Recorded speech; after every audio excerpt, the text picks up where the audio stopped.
brake airmaster sa kombinasyon ng ito hangin dito,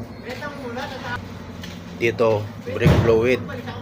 Ito yung sanction niya, ito yung supply papunta sa preno. Ito naman hangin yung laman dito. Ayan.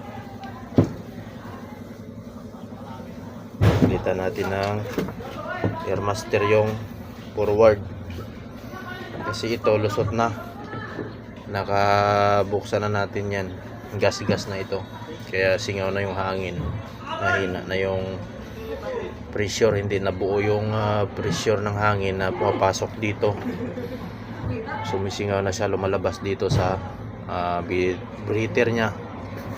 Yung palitan natin ng bagong ganito. Ayan, brake airmaster sa may malapit sa tangke.